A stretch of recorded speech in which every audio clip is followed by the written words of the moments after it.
Assalamualaikum warahmatullahi wabarakatuh. Pada video ini kita akan melanjutkan materi tentang sudut yang terjadi jika dua garis sejajar dipotong oleh sebuah garis. Yang mana pada pembahasan kali ini kita akan membahas tentang sudut berseberangan.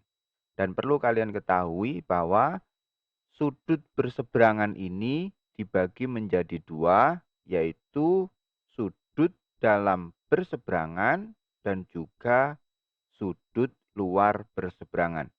Untuk lebih jelasnya mengenai sudut dalam berseberangan dan sudut luar berseberangan, kita simak penjelasan berikut ini. Namun sebelumnya, bagi yang belum subscribe channel ini, silakan subscribe terlebih dahulu dan nyalakan lonceng notifikasinya agar tidak ketinggalan video-video selanjutnya.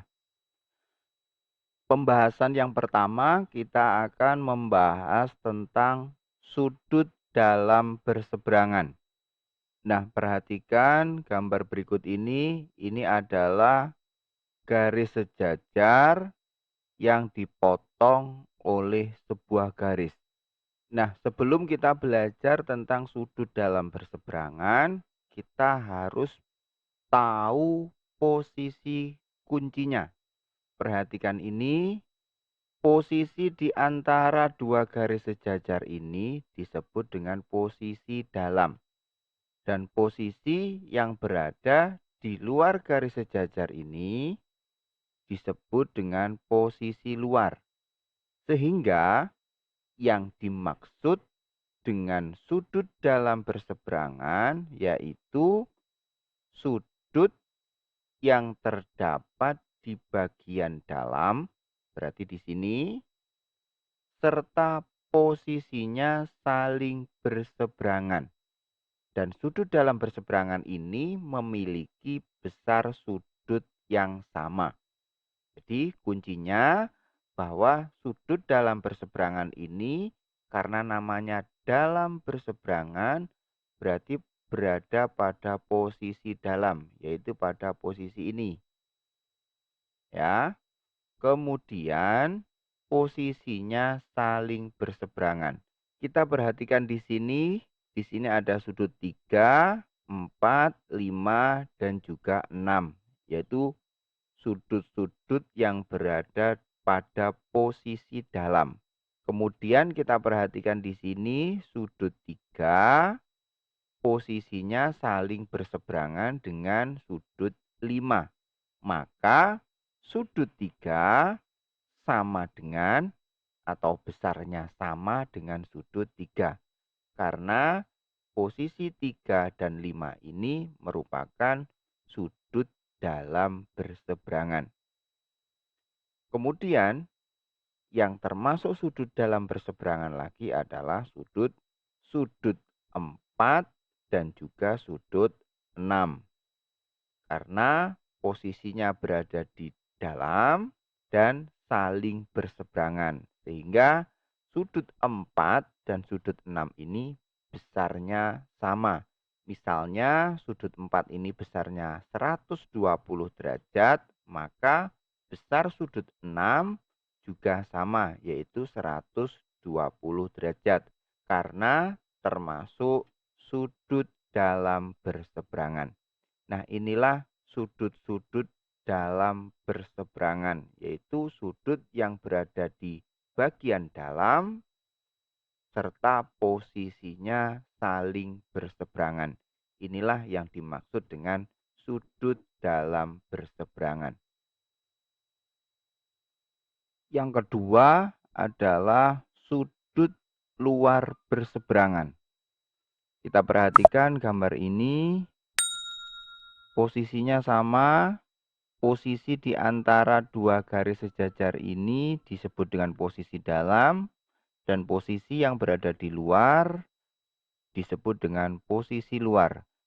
Nah, ini adalah posisi kuncinya. Kita harus tahu posisi-posisi ini agar kita bisa membedakan mana yang termasuk posisi luar dan mana yang termasuk posisi dalam.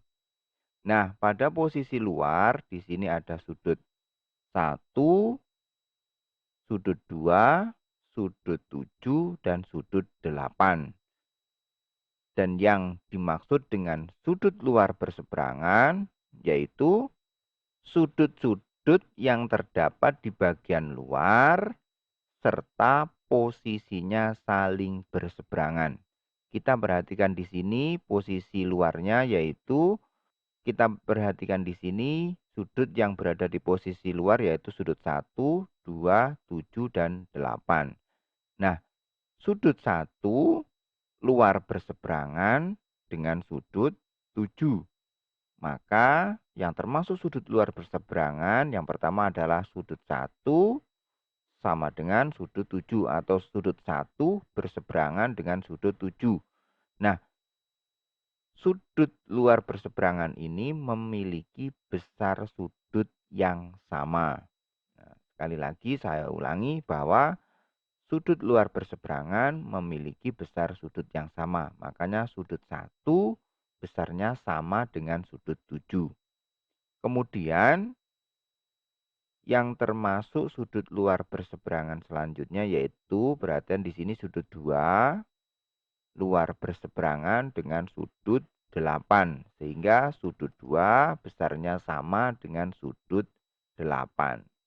Nah, inilah yang dimaksud dengan sudut luar berseberangan yaitu sudut-sudut yang berada pada posisi luar dan saling berseberangan. Dan sudut luar berseberangan ini memiliki besar sudut yang sama. Nah, setelah kita belajar tentang sudut dalam berseberangan dan juga sudut luar berseberangan, ayo kita berlatih soal berikut agar kita lebih paham tentang sudut berseberangan. Perhatikan soal ini, diketahui sudut A sama dengan sudut C, yang mana sudut C besarnya adalah 45 derajat. Perhatikan gambar ini, seperti ini, sudut C besarnya adalah 45 derajat. Pertanyaannya, berapakah besar sudut E dan juga sudut G? Kita lihat di sini, sudut E mempunyai hubungan dengan sudut C, yaitu berada pada posisi dalam dan saling berseberangan, sehingga sudut E termasuk sudut dalam berseberangan dengan sudut C. Sehingga besar sudut E sama dengan 45 derajat. Karena sudut E dalam berseberangan dengan sudut C. Kemudian berapakah besar sudut G? Kita lihat di sini sudut G. Pada soal diketahui bahwa sudut C besarnya sama dengan sudut A. Maka besar sudut A adalah 45 derajat. Sudut A mempunyai hubungan dengan sudut G yaitu luar berseberangan karena berada pada posisi luar dan saling berseberangan. Sehingga sudut A dan sudut G karena luar berseberangan maka besarnya sama. Sehingga besar sudut G yaitu 45 derajat. Alasannya sudut G luar berseberangan dengan sudut A.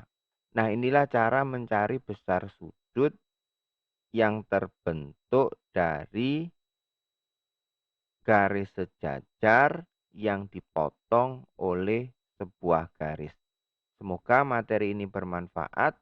Jangan lupa like, share, dan subscribe. Akhir kata, wassalamualaikum warahmatullahi wabarakatuh.